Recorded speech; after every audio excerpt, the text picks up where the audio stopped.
kegiatan praktikum gaya.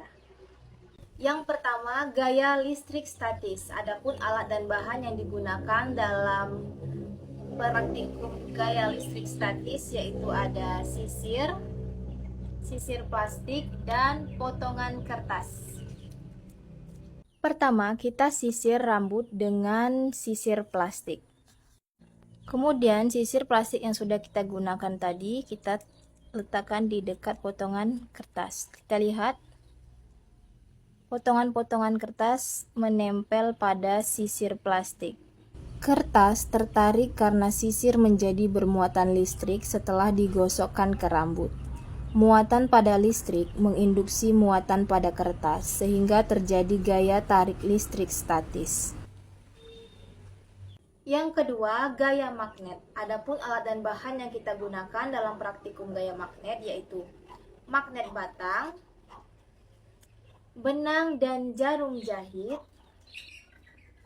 aluminium, seng, potongan plastik, dan potongan kertas.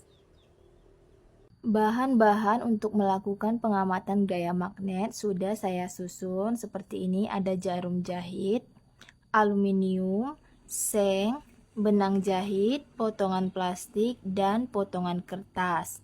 Selanjutnya kita akan dekatkan magnet batang ini ke setiap bahan yang sudah kita susun. Pertama ke jarum jahit. Dapat dilihat jarum jahit tertarik oleh magnet. Selanjutnya aluminium. Aluminium tidak tertarik oleh magnet batang. Lanjut di seng. Seng tertarik oleh magnet batang. Benang jahit tidak tertarik, potongan plastik juga tidak tertarik. Yang terakhir potongan kertas. Potongan kertas juga tidak tertarik oleh magnet batang ini. Selanjutnya hasil pengamatan ini kita tulis di tabel pengamatan. Yang ketiga, gaya gesek. Adapun alat dan bahan yang kita gunakan yaitu neraca pegas dan balok kayu. Pertama, kita letakkan balok kayu di atas meja. Lalu kita kaitkan neraca pegas pada balok kayu. Kemudian kita tarik perlahan dan amati skala pada neraca pegas. Sebelum benda bergerak, skala neraca pegas terletak pada angka 0. Kemudian, saat akan bergerak, skala neraca pegas terletak pada skala 0,4. Kemudian kita tarik sampai balok ini bergerak.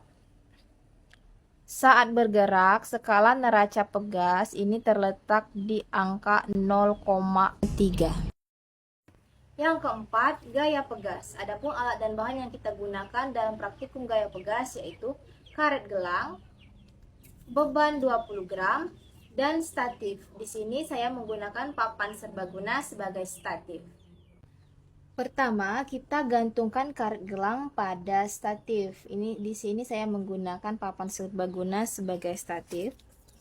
Lalu kita gantungkan sebuah beban dengan berat 20 gram.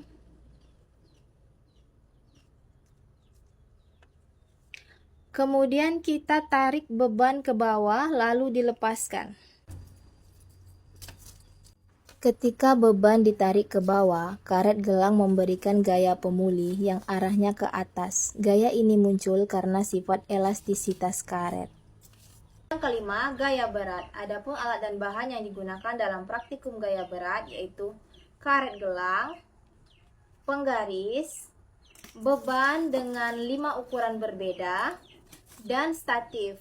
Di sini saya menggunakan statif berupa tripod. Pertama, kita gantungkan karet gelang pada ujung tripod.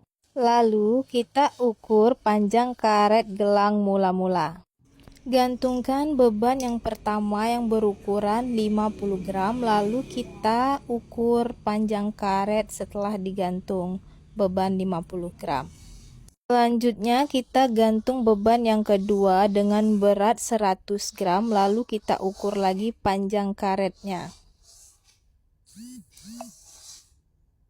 Yang ketiga, kita tambah beban hingga menjadi 150 gram, lalu kita ukur lagi panjang karet setelah kita tambah bebannya.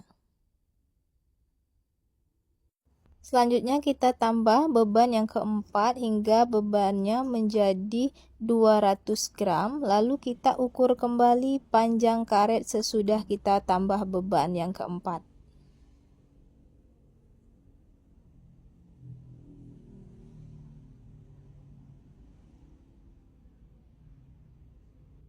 Yang terakhir kita tambah beban hingga beratnya menjadi 250 gram. Lalu kita ukur kembali panjang karet setelah kita tambah bebannya.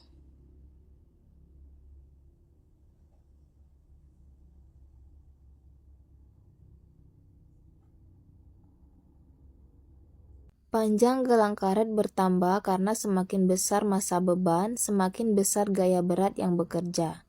Gaya yang lebih besar menyebabkan tarikan lebih besar pada karet gelang, sehingga panjangnya bertambah. Yang keenam, perpaduan gaya. Adapun alat dan bahan yang kita gunakan dalam praktikum perpaduan gaya yaitu balok kayu ukuran ringan dan 2 buah neraca pegas.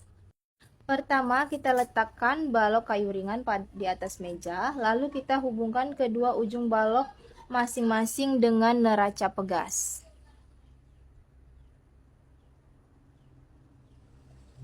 Lalu kita lihat besar gaya pada masing-masing pegas.